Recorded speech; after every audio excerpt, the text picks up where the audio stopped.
जैसा कि आपको ये जानकर एक खुशी होनी चाहिए कि जो सर ने आपको वादे किए थे कि मैं आपके साथ जेई और नीट की फिजिक्स और केमिस्ट्री दोनों पैरेलल पढ़ाऊंगा, उसमें ही एक आज मेरे को खबर मिली कि कोरोना के अंदर स्कूलें सभी बंद होने के कारण जो बच्चों की 12th बोर्ड एग्जाम है वो उस पर इफेक्ट पड़ रहा है। अच्छा बच्चों, 12th बोर्ड पर क्या इफेक्ट पड़ रहा है वो देखता हूँ अभी। बोर्ड एग्जाम वाले बच्चे जरा ध्यान से समझने की कोशिश करें मेरे कॉन्सेप्ट्स को, चाहे वो सीबीएसई बोर्ड हो, चाहे वो आरबीएसई बोर्ड हो या कोई भी बोर्ड एग्जाम हो, हरियाणा बोर्ड हो। तो ध्यान रखना दोस्तों कि बोर्ड एग्जाम की हमें प्रिपरेशन करनी है। इसके लिए आपको इस चैनल को क्या है कि सब्सक्राइब करके रखें, क्योंकि मैं आपको डायरेक्ट रेगुलर जितने 10-15 दिन के अंदर मैं मैराथन क्लासेस लूँगा 1.5 आवर की। उसके अंदर मैं क्या करूँगा कि आपके साथ में बोर्ड के कॉन्सेप्ट्स को सीधा डिस्कस करूँगा। हाँ, ये और प्रॉब्लम है कि सर हिंदी मीडियम वाले बच्चे हैं, आरबीएसई बोर्ड से हैं, तो हमें कैसे। बच्चों आप बिल्कुल वो ना करें, आप कमेंट लिखना कि हम हिंदी मीडियम से हैं सर, हमें प्रॉब्लम आ रही है, या इंग्लिश मीडियम वाले बच्चों को कोई भी प्रॉब्लम हो तो कमेंट में बताना, ताकि आप कमेंट में बताओगे तब मुझे पता लगेगा कि कितने बच्चे हिंदी मीडियम से हैं और कितने इंग्लिश मीडियम से हैं। तो मेरे को कैसे दोनों की मिक्स लैंग्वेज में पढ़ाना है या फिर सेपरेट हिंदी और इंग्लिश वालों को पढ़ाना है, तो वो फिर अपन एक बैच डिसाइड कर लेंगे, तुम्हारा जो सेपरेट बैच बनाएंगे। ठीक है, अभी आपको कमेंट्स में बताना है कि किसे क्या कंटेंट और कैसे में चाहिए, हिंदी में चाहिए या इंग्लिश में चाहिए या मिक्स लैंग्वेज में, कोई प्रॉब्लम नहीं है। तो जो मिक्स में आ रहा है वो चलता रहेगा। ठीक है, अब बच्चों प्रॉब्लम क्या है वो समझिए। प्रॉब्लम यह है कि सर सीबीएसई बोर्ड है चाहे आरबीएसई बोर्ड है, तो सर ये क्या हुआ कि अच्छा आपको ये भी पता होना चाहिए कि आरबीएसई बोर्ड की इसलिए बात करता हूँ क्यों, मैं राजस्थान से हूँ, इसलिए यहाँ राजस्थान में आरबीएसई बोर्ड होती है। सीबीएसई बोर्ड सेंट्रल की बोर्ड है ही, जो आपके सभी जगह होती है, लेकिन अदर बोर्ड का मैं इसलिए नहीं है क्योंकि मुझे पता नहीं है कि उनमें कंटेंट तो लगभग सभी जगह सेम ही चलता है ना, लेकिन आपको ध्यान रखना है कि कहीं का भी होगा कंटेंट सीबीएसई बोर्ड का जो पढ़ना है वही चीज़ें हैं, बस तुमको आगे पीछे पलट दिया है चैप्टर्स को, वैसा कुछ भी नहीं किया। जैसे कि फिजिक्स में सीबीएसई बोर्ड में जो एनसीईआरटी है उसके अंदर फर्स्ट चैप्टर है electric field and potential. RBSE ने क्या किया, इलेक्ट्रिक फील्ड को अलग रख दिया, पोटेंशियल को अलग कर दिया, कैपेसिटेंस को अलग कर दिया, यानी अलग अलग एक एक टॉपिक्स को ले लिया है और अलग अलग उनको डिवाइड कर दिया। गॉस लॉ का अलग बना दिया, गॉस लॉ थ्योरम है उसको अलग से एक्सप्लेनेशन कर रहा है। और जैसे स्पेरिकल चार्ज सीट्स हैं या स्पेरिकल वो क्या नाम से आपके गोला है और कुचालक गोला है, यानी non conducting sphere, conducting spheres, इनका एक अलग से उसने पोर्शन बना दिया, यानी 4 यूनिट में डिवाइड कर दिया इसी को। और उसने सीबीएसई ने, एनसीईआरटी ने उसको एक ही में रख रखा है। तो आपको ये ध्यान रखना है बच्चों कि जो पढ़ाया जाएगा वो कंटेंट सीबीएसई के लिए भी है, आरबीएसई के लिए भी है, अदर बोर्ड एग्जाम के लिए भी है। मैं क्या करूँगा कि मैं 30 या 35 मिनट या 1 आवर में एक चैप्टर को फिनिश कर दूंगा। उसमें क्या होगा कि आपको हर तरह के सारे कॉन्सेप्ट्स क्लियर हो जाएंगे और आपको मैं फिर ये भी बता दूंगा कि बोर्ड एग्जाम के लिए ये इंपॉर्टेंट है और यहाँ से क्वेश्चन आएगा। जैसे कि अभी मैं पूछूं कि फिजिक्स में उस चैप्टर में क्या क्वेश्चन आएगा, तो 5 नंबर का क्वेश्चन आएगा गॉस थ्योरम में से। उनमें से क्या आएगा, उनके जो आपने पढ़े हैं वो सारे जो उनके प्रयोग हैं, उनके एप्लीकेशंस बेस हैं, जैसे कि नॉन कंडक्टिंग स्फीयर है, स्फीयर है, एक आपका शीट है, तो उनके कारण जो इलेक्ट्रिक फील्ड है sigma upon epsilon not, sigma upon 2 epsilon not, KQ upon 4 KQ upon R square, ये आपको कि गोले के अंदर इलेक्ट्रिक फील्ड कितना होगा, यहाँ पर कितना होगा, इस पॉइंट पर इलेक्ट्रिक फील्ड कितना होगा, इस पॉइंट से किसी x डिस्टेंस पर इलेक्ट्रिक फील्ड कितना होगा, जैसे KQ अपॉन R स्क्वायर है, यहाँ पर कितना होगा, यहाँ पर जो इसकी रेडियस होगी KQ अपॉन R स्क्वायर है, यहाँ कितना होगा सर, यहाँ से किसी x डिस्टेंस पर तो KQX अपॉन R क्यूब। तो ऐसा जो भी है इन सारी चीज़ों को मैं डिस्कस कर लूँगा आपके साथ। आप निश्चिंत रहिए कि कैसे कैसे क्या क्या पढ़ना है। जैसे कि आपको ये शीत के कारण जो इलेक्ट्रिक फील्ड पढ़ना पड़ता है 2 एप्सिलॉन नॉट होता है, ये कुचालक के कारण होता है, नॉन कंडक्टिंग के कारण सिग्मा अपॉन एप्सिलॉन नॉट होता है। तो ये जो भी चीज़ें हैं, गॉस थ्योरम क्या है, उनके एप्लीकेशंस कैसे हैं, वो सारी चीज़ें अपन डिस्कस करेंगे। लेकिन इनको क्या करेंगे अपन, टू द पॉइंट चलेंगे, फटाफट रिविजन होगा, बेसिक चीज़ें सारी क्लियर कर दूंगा। दूसरी बात, आपको इसमें केमिस्ट्री भी पढ़ाऊंगा और फिजिक्स भी पढ़ाऊंगा, और केमिस्ट्री फिजिक्स दोनों को पढ़ाना है, बोथ पैरेलल चलेगी, फिजिक्स भी चलेगी, केमिस्ट्री भी चलेगी, बोर्ड भी। अब बोर्ड के लिए बोर्ड वाले बच्चों को सीधा थ्योरी पे ज़्यादा फोकस करना है, इसलिए थ्योरी ज़्यादा पढ़ाऊंगा उसमें। और न्यूमेरिकल और एमसीक्यू के लिए आपको चाहिए नीट के और जेई के लिए। नीट और जेई के बच्चों को क्या चाहिए? न्यूमेरिकल चाहिए। अदर कॉम्पिटिटिव एग्जाम तो उनके लिए न्यूमेरिकल की अलग से प्रैक्टिस करवाएंगे अपन, लेकिन थ्योरी के अलग से लेक्चर लेंगे, और थ्योरी वाले पोर्शन आपके नीट और जेई में भी जो क्वेश्चन आएंगे वो जो बोर्ड के चैप्टर के हिसाब से कंप्लीट हो जाएंगे। बात यह है कि पहले मैं 12th को स्टार्ट कर रहा हूँ। अब आपके कमेंट्स जैसे आएंगे उसके आधार पर बताना। मैं 12th बोर्ड को स्टार्ट करूंगा। 12th बोर्ड में मैं बहुत दांसू पढ़ाना चाहता हूँ। दांसू कैसे कि बोर्ड में आप आउट ऑफ 100 इतना स्कोर करो, 100 आउट ऑफ 100 स्कोर करो इसके लिए। अच्छा सर ये ऐसे हो ही जाता है क्या?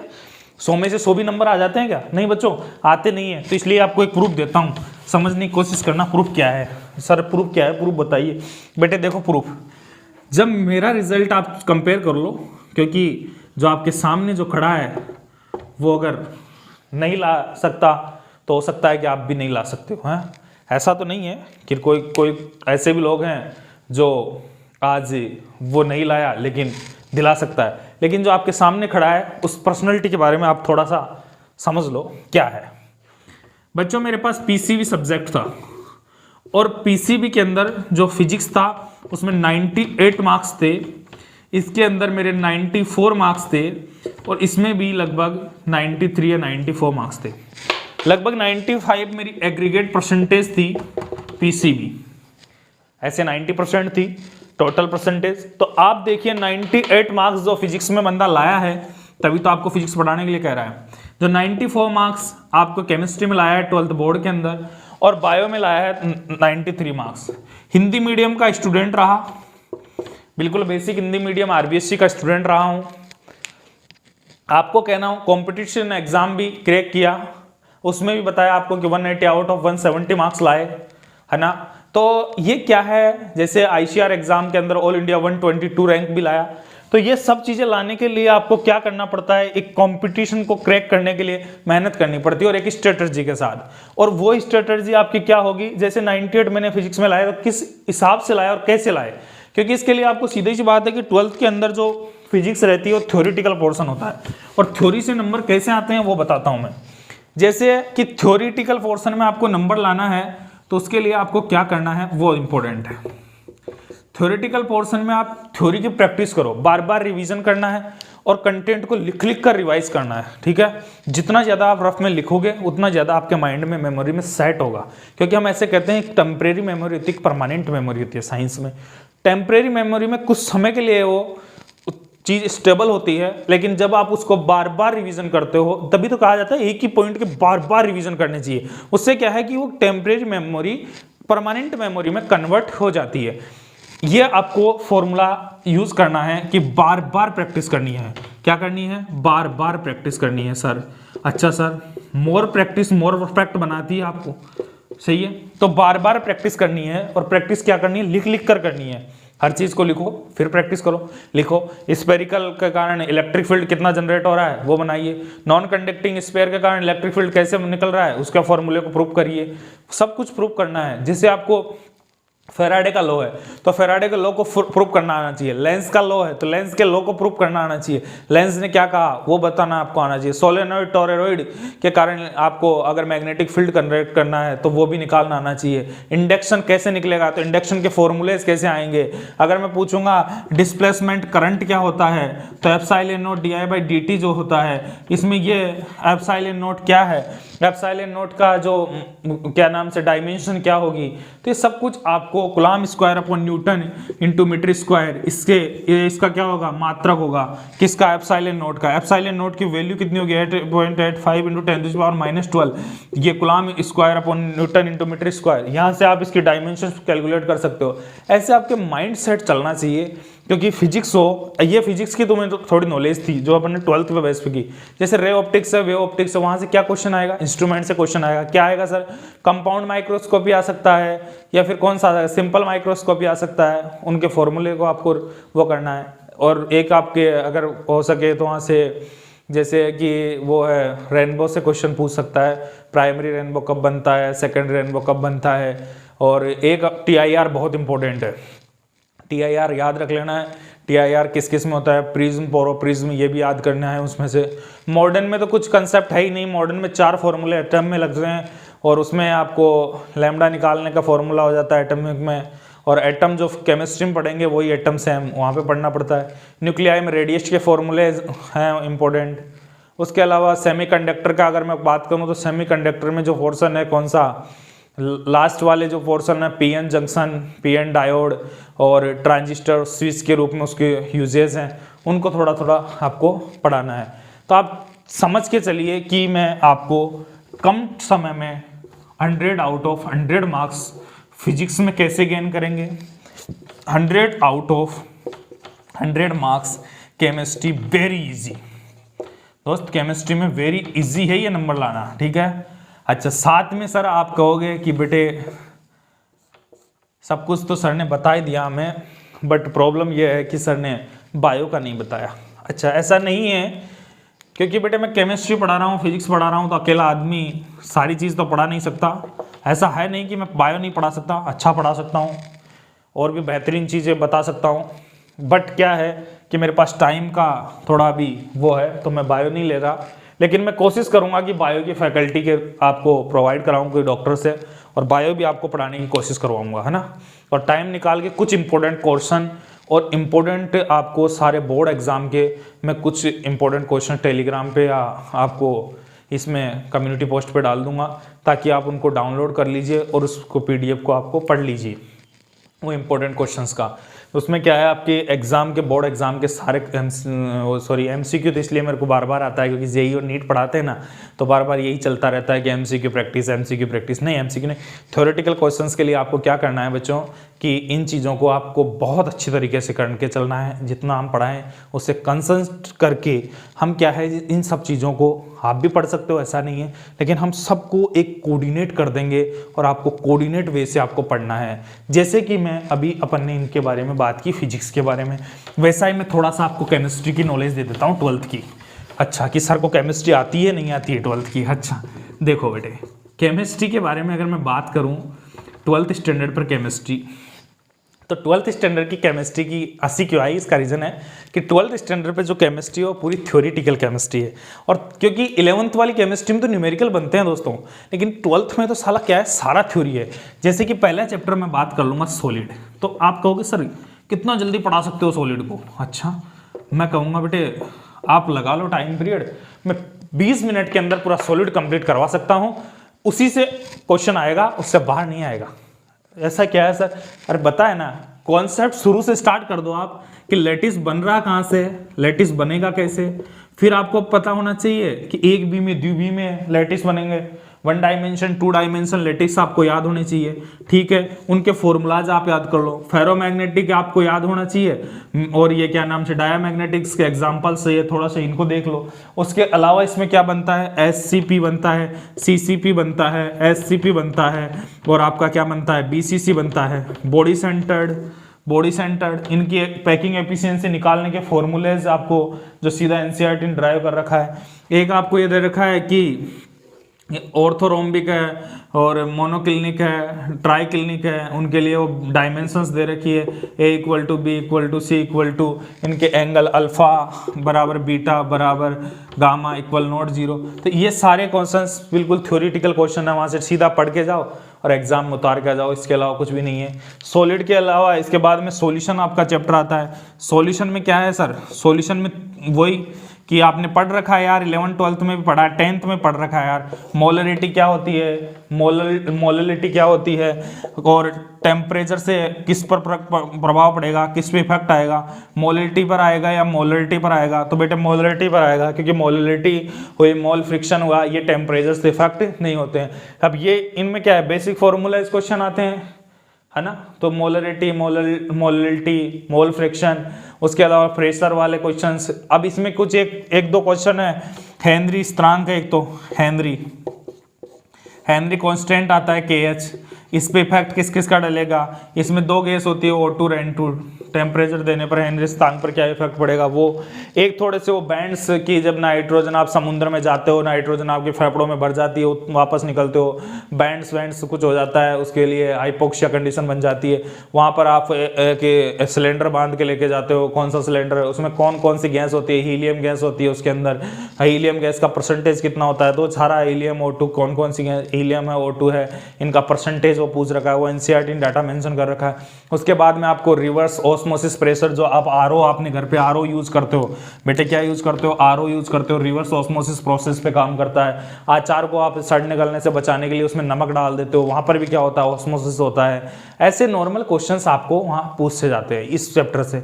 इस चैप्टर में एक आपको बहुत अच्छा एथिलीन ग्लाइकोल है, ethylene glycol -170 degree centigrade temperature पर रखा जाता है। एथिलीन ग्लाइकोल की मात्रा से गाड़ी का इंजन जो होता है, रेडिएटर, वो घूमता है उसमें, तो ये जरूरी है, वहाँ से वो ठंड देता है उसको, इथाइलिन ग्लाइकोल होता है उसमें।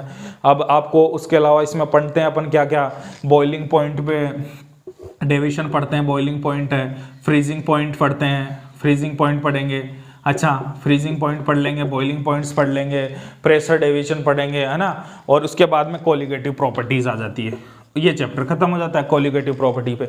उसके बाद में आपको इलेक्ट्रोकेमिस्ट्री, इलेक्ट्रोकेमिस्ट्री में क्या क्या पढ़ना पड़ेगा, देखो बच्चों कुछ भी नहीं है यार, 1 घंटा तो बहुत टाइम लग जाएगा, 1 घंटे में तो चैप्टर का बिल्कुल निचोड़ हो जाएगा बोर्ड के लेवल पे। तो इलेक्ट्रोकेमिस्ट्री में क्या पढ़ाऊंगा मैं, इलेक्ट्रोकेमिस्ट्री में सबसे पहले डेनियल सेल पढ़ाऊंगा। क्या पढ़ाऊंगा, डेनियल सेल। सर ये डेनियल सेल क्या होता है बच्चों, कुछ भी नहीं, डेनियल सेल में लोन याद कर लेना,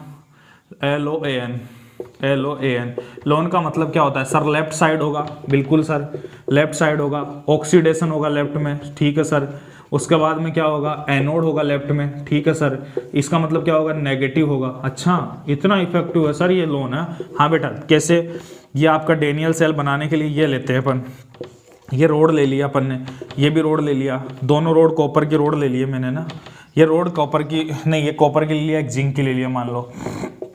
अब इसमें क्या हुआ कि ये इसका लेफ्ट साइड है, ठीक है, तो ये सारा प्रोसेसिंग इस जगह होगा, ठीक है। डेनियल सेल के अंदर ये जो लगाया जाता है, ये आपका जो साल्ट ब्रिज होता है, साल्ट ब्रिज क्या करता है, इन दोनों की यहाँ पर क्या बनाए रखता है, आयनों को बैलेंस करके बनाए रखता है।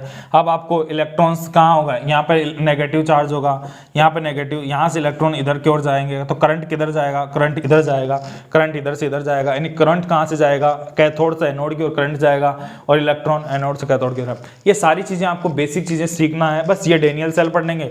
उसके बाद में कुछ कॉन्सेप्ट्स आ जाएंगे इलेक्ट्रोकेमिस्ट्री में, उसमें क्या पढ़ोगे आप, R बराबर क्या होता है, रो L बाई, फिजिक्स में पढ़ के आते हो, यही फॉर्मूले यहाँ यूज हो जाते हैं, बस इनकी वैल्यू है वहाँ पे मीटर में यूज करते हैं, यहाँ SI मात्रक इसको मानते हैं सेंटीमीटर में केमिस्ट्री में। ओम का मात्रक क्या होगा वो आपको याद होना चाहिए, जैसे वहाँ पर आपको ओम इंटू मीटर होता है, रो का जो मात्रक होता है, यहाँ पर वो उसको ओम इंटू सेंटीमीटर कर देना है, ठीक है। अब सिग्मा होता है, वहाँ पे मऊ हो जाता है सिग्मा, यहाँ पे मऊ ही होता है सिग्मा, तो ठीक है, मऊ क्या होता है, ओम का उल्टा ही होता है। ये सब चीज़ें इलेक्ट्रोकेमिस्ट्री में आपको यहाँ पड़ेगी। साथ में आपको कुछ सेल पढ़ने पड़ेंगे, जैसे आपके प्राइमरी सेल होता है, सेकेंडरी सेल्स होते हैं, primary cell use and throw होते हैं। एक आपको जंग की रिएक्शन जो FeSO4 वाली, जो Fe2O3 वाली .XH2O, वो जंग कैसे लगती है इसके बारे में आपको पढ़ना पड़ेगा, ठीक है। उसके अलावा हम बात करेंगे, आगे आएगी जो 4th चैप्टर होगा, उसमें आपको सब कुछ इसके बारे में बेसिक नॉलेज होगी केमिस्ट्री की, कि वो कौन सी ऑर्डर की रिएक्शन है, प्राइमरी है, सेकेंडरी है, कौन सी स्यूडो है रिएक्शन, कौन सी स्यूडो ऑर्डर की रिएक्शंस है, और छद्म कोटि की अभिक्रियाएं हैं। और ध्यान रखना कि जो ऑर्डर जो होता है अभिक्रिया की, जो कोटि होती है, रिएक्शन की ऑर्डर होता है, वो फ्रैक्शन में भी हो सकती है, कोई भी अभिक्रिया की। जो जैसे आपको मैं बात करूं कि सर 4th चैप्टर में क्या होता है, तो रिएक्शन की ये सब ऑर्डर पढ़ना पड़ेगा आपको। उसके अलावा 5th चैप्टर जो आपका आएगा वो बहुत ही इजी चैप्टर है, सरफेस केमिस्ट्री। सरफेस केमिस्ट्री सीधा याद होना चाहिए। सरफेस में एब्जॉर्प्शन पढ़ते हैं, एब्जॉर्बेंट पढ़ते हैं। जब भी कोई ये सतह होती है, इस पर आकर कुछ भी डाला जाता है, जिसे चारकोल एब्जॉर्ब करता है, ठीक है, चारकोल धुआं अब्जॉर्ब कर रहा है। आपने देखा होगा कई कई आजकल बहुत सारी फैक्ट्रियां होती है, उनके ऊपर वो लगा दिए जाते हैं, टिन लगा रही है, चिमनी लगा रहे हैं, वो चिमनी एब्जॉर्बेशन का काम करती है। आपको चमड़े जो होता है, आपका जो लेदर होता है, उस लेदर के अंदर आप टैनिन मिला देते हैं जिससे वो चमड़ा खिंचता है, उसको थोड़ी सी कठोरता मिलती है उसको। अच्छा, क्रोमियम का यूज़ कर दिया जा रहा है आजकल, जो आपने अभी पढ़ रहे हो कि आर्जिरोल का यूज़ किया जा रहा है। किसमें आर्जिरोल का उपयोग किसमें किया जा रहा है? कालाजारा जो फीवर होता है उसके अंदर आर्जिरोल का उपयोग हो रहा है। तो ये सारी चीज़ें ध्यान रखना है आपको ना, बहुत अच्छे कॉन्सेप्ट्स आपको पता होना चाहिए।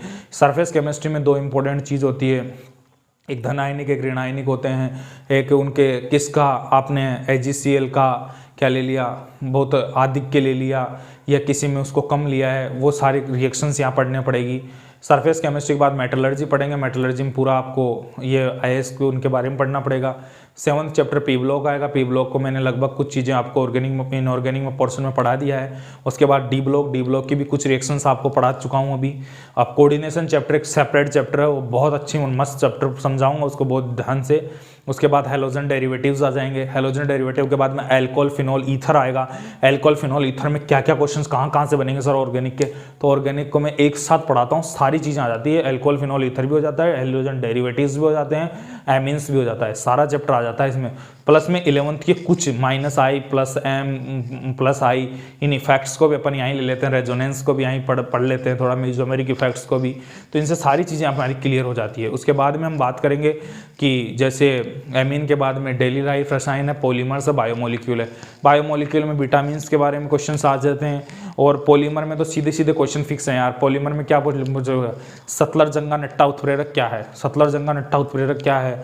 एक आपको पूछ लेगा कि ये कौन सा है, ये कौन सा पॉलीमर है, नेफ्थलीन, ये क्या नाम से जो आपका नाइलॉन है, इसमें किस किस का मिश्रण से मिलकर बना हुआ है नाइलॉन।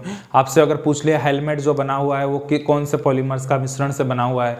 तो ऐसे जो भी चीज़ें हैं, नॉन क्रॉकरी जो न टूटने वाले बर्तन हैं वो किसके बनाए जाते हैं, ठीक है। नियोप्रीन क्या है, नियोप्रीन एक रबर का ही क्या है पॉलीमर है। तो ये आइसोप्रीन है, एक आइसोप्रीन क्या है, आइसोप्रीन आपका क्या है, ये आपका जो नेचुरल रबर है वो इसको आइसोप्रीन कहते हैं। ये सारी भी चीज़ें हैं, कौन सा संश्लेषित है कौन अर्ध संश्लेषित है। सेल्युलोज क्या है, ये आपका नेचुरल है, ठीक है। और नाइट्रोसेल्युलोज क्या है, ये आपका क्या है, हाफ वो जो संश्लेषित है। उसके अलावा अगर हम बात करेंगे लास्ट में डेली लाइफ रसायन, डेली लाइफ रसायन तो मस्त चैप्टर है।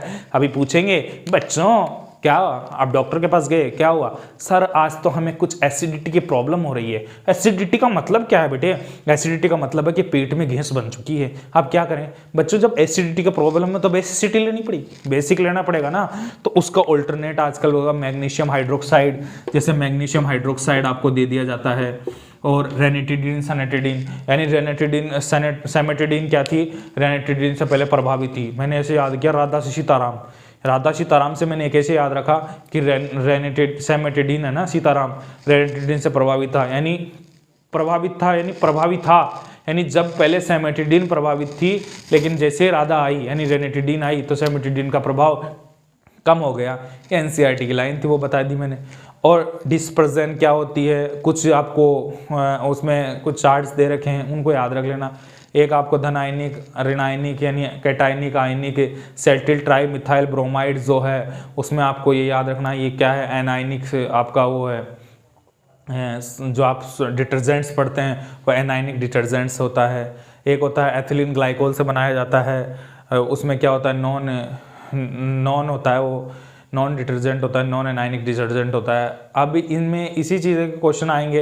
एक आपको सोप की बनने की प्रोसेसिंग पूछ लेता है कि सोप कैसे बबल्स मिसेल कैसे फॉर्मेशन होता है, वो अपन वहीं से पढ़ते हैं। ये सारा चैप्टर्स आपको समराइज़ कर दिया है हमने कि इसको बेसिक चीज़ों के आधार पर अपन ने सारा चीज़ों को समराइज़ किया है।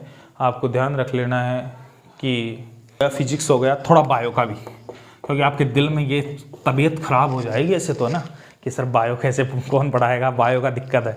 देखें बायो के बारे में क्या बात करते हैं। बायो में बच्चों आपको जो पढ़ना है वो सबसे पहले मैं बात कर लेता हूँ फर्स्ट चैप्टर जो 12th का है वहाँ से स्टार्ट कर दो। नहीं मत करो, वहाँ से यहाँ से मत पढ़ो, आप पढ़ो पहले इकोलॉजी वाला पोर्शन, इकोलॉजी पढ़ो। इकोलॉजी को आपको टू द पॉइंट फटाफट पढ़ लेना है, रीड आउट करना है। कुछ कॉन्सेप्ट्स हैं इसमें इकोलॉजी में, जैसे डाइवर्सिटी है ना, इकोलॉजी की डाइवर्सिटी, उसको अब बाद में पढ़ना। 15th नंबर का जो एनसीईआरटी का चैप्टर है तो इसको बाद में पढ़ लेना। क्यों पढ़ना सर बाद में? क्योंकि बच्चों इसमें डाटा है, कुछ रेड डाटा लिस्ट है, IUCN है, international union for conservation and natural resources, ये रेड डाटा लिस्ट है। इनमें क्या है, कुछ जीव कैसे विलुप्त हुए, कैसे बने, 90% विलुप्त प्रजातियां, 15,000 से अधिक प्रजातियां विलुप्त है, वो कैसे है, उनके बारे में वो इकोलॉजी के अंदर आप डिस्कस करोगे। इकोलॉजी के अंदर अपन पढ़ेंगे डेविड टिलमैन का नियम पढ़ेंगे यहाँ पर, और भी जैसे कि आपको इकोलॉजी में पॉलीथीन कैसे है, पॉलीथीन का यूजेज, उनके डिस्ट्रॉय, और साथ में आपने यहाँ पर एलन का नियम पढ़ेंगे। एलन का नियम क्या होता है कि जो ध्रुवीय क्षेत्र होते हैं, ठंडे शीत क्षेत्रों में जो आपके ये बियर वियर रहते हैं, उनके क्या होते हैं, कान, जो ईयर होते हैं, ये बाल ईयर होते हैं, वो क्या होते हैं, बड़े होते हैं, कान छोटे होते हैं। ये सारे एलेंस के नियम पढ़ते हैं। ये तो इकोलॉजी वाला पोर्शन है। उसके अलावा अपन बायोटेक्नोलॉजी, तो बायोटेक्नोलॉजी की तो आप मस्त रहो, बायोटेक्नोलॉजी वैसे बहुत ज़बरदस्त पढ़ा सकते हैं। बायोटेक्नोलॉजी में होता क्या है, कुछ भी नहीं होता है। इसमें तो क्या होता है कि जितनी भी आज आपके पास जो वैरायटीज़ आ रही है, बासमती चावल है या जो भी वैरायटीज़ आ रही है, वो सब अपन बायोटेक्नोलॉजी में पढ़ते हैं। जैसे डोली भेड़ बनाई गई थी, वो भी बायोटेक्नोलॉजी के द्वारा बनाई गई थी। आज बायोटेक्नोलॉजी से नए नए गेहूं की वैरायटीज़ आ रही है, जैसे जया और रत्ना आपके इसकी राइस की वैरायटीज़ आ रही है, जैसे सोनालिका गेहूँ की वैरायटीज़ है। ये सब बायोटेक्नोलॉजी से बनाए गए हैं। 19,000 पहले ही ये साइंटिस्ट ने, जो आज डाटा मिल रहे हैं, उनको पहले ये सब चीज़ों का डिस्क्राइब कर दिया था। 10th चैप्टर में बिल्कुल बेसिक चीज़ें, 11th और 12th चैप्टर में बायोटेक्नोलॉजी होगा। बायोरिएक्टर्स आपको पढ़ना पड़ेगा, यहाँ पर आपको DNA की स्प्लूनिंग पढ़ना पड़ता है इसमें ना। उसके अलावा आप सीधा चल जाओ कि जेनेटिक्स में 5th और 6th चैप्टर जेनेटिक्स है। जेनेटिक्स में आपको मेंडल के सारे प्रैक्टिकल्स और उनके प्रयोग्स आपको दे रखे हैं। उसके हाँ, इसमें 6th चैप्टर में उनके एप्लीकेशंस आपको दे रखे हैं। आपको फिर DNA फिंगरप्रिंटिंग के बारे में समझाया है। और उधर से अगर मैं बात कर लेता हूँ तो एक ह्यूमन रिप्रोडक्शन को अपन बहुत अच्छी तरीके से पढ़ाते हैं। वैसे भी ह्यूमन रिप्रोडक्शन और रिप्रोडक्टिव हेल्थ बहुत अच्छा पढ़ाते हैं इसको, क्योंकि इस चैप्टर में मज़ा आता है बच्चों को पढ़ने में। सबसे ज़्यादा मज़ा आता है रिप्रोडक्टिव हेल्थ में और रिप्रोडक्शन में। ऐसा क्यों? क्योंकि इसमें क्या है, इंटरेस्ट लेके पढ़ते हैं ना बच्चे, और अपन भी इंटरेस्ट लेके पढ़ाते हैं, क्योंकि इसमें कोई भी शर्म नहीं होती, क्योंकि साइंस है। जब साइंस आप पढ़ रहे हो तो क्या ह्यूमन रिप्रोडक्शन में आपको वो थोड़ी नहीं सर जीजा हो रही है हमें, तो कैसे पढ़ेंगे रिप्रोडक्शन? नहीं, हम बहुत मस्त और बिंदास पढ़ाते हैं रिप्रोडक्शन को ना। उसमें कुछ पॉइंट्स हैं वो दे देता हूँ मैं, क्लियर हो जाता है बच्चे, ऐसा कुछ नहीं है ना। उसके बाद फ्लोरिंग रिप्रोडक्शंस आपको बहुत अच्छे से समझ में आ जाएगा। फर्स्ट चैप्टर में ऐसा कुछ है नहीं, कुछ लाइफ साइकिल्स दे रखी है कि 60 ईयर्स का हॉर्स की लाइफ साइकिल है, 150 ईयर्स आपके बरगद के पेड़ की है, बनियान ट्री, बरगद के पेड़ को बोलते हैं बनियान ट्री। तो इस प्रकार अपन बायो को भी कुछ कॉन्सेप्ट्स आपको बताऊंगा। ये पक्का है कि मैं इंपॉर्टेंट क्वेश्चन सब बता दूंगा, जो 40, 50, 60 क्वेश्चन बताऊंगा, उन्हीं में से जो आपके एग्जाम में आएंगे वो या तो उनमें से आएंगे या उन जैसे ही क्वेश्चन आएंगे। आउट ऑफ बॉक्स बिल्कुल भी नहीं जाएगा, इतना कॉन्फिडेंस है, क्योंकि इतने मार्क्स जब ला रखे हैं और इन एग्ज़ाम्स को क्लियर कर रखा है, तो ये तो इतना तो कॉन्फिडेंस आ ही गया कि कैसे और कहाँ से क्वेश्चंस आएंगे और किस टाइप के क्वेश्चन किस ईयर में पूछे जाएंगे। ठीक है बच्चों, तो कोरोना के अंदर सबसे लक्की हो आप कि आपको ऐसी फैकल्टी से पढ़ने का मौका मिलेगा। और सबसे अच्छी बात यह है कि आपकी हर चीज़ को मैं पढ़ूंगा और उससे बेहतरीन पढ़ाने की कोशिश करूंगा, कि जैसे मेरे को जो भी आप कमेंट लिख के भेजोगे कि सर हमें ये रिक्वायरमेंट है, या हमें हिंदी में चाहिए पूरा कंटेंट, या इंग्लिश में चाहिए, या मिक्स लैंग्वेज में चाहिए। क्योंकि बच्चों वैसे तो मैं कह दूं कि हिंदी और इंग्लिश का ऐसा कोई रोल नहीं होता है, क्योंकि साइंस में क्या है, सब चीज़ें बिल्कुल फिक्स होती है। कि जैसे कि आपको जो भी पढ़ना पड़ता है वो साइंस में आप क्या कहोगे, साइंस को मैं विज्ञान कहूँ, क्या बात, लाइफ को मैं जीवन कहूँ, क्या इसमें कोई नई चीज़ है, डेथ को मैं मृत्यु कहूँ, यार ये क्या है, थोड़ा सा वो है, बस बेसिक चीज़ें ही तो है। साइंस चलती बेसिक कॉन्सेप्ट और बेसिक फंडामेंटल्स है। इसलिए ऐसा ना सोचो कि सर ये इंग्लिश में बोल रहे हो आप, इंग्लिश कुछ नहीं है, नॉर्मल बेसिक चीज़ें हैं। थैंक यू बच्चों, सभी को मैं 12th के लिए आपको ये कहता हूँ कि सभी को बहुत बहुत शुभकामनाएं आपको, कि आप 12th बोर्ड एग्ज़ाम में अच्छा स्कोर करें और अपने रिजल्ट को बूस्ट करें। धन्यवाद बच्चों।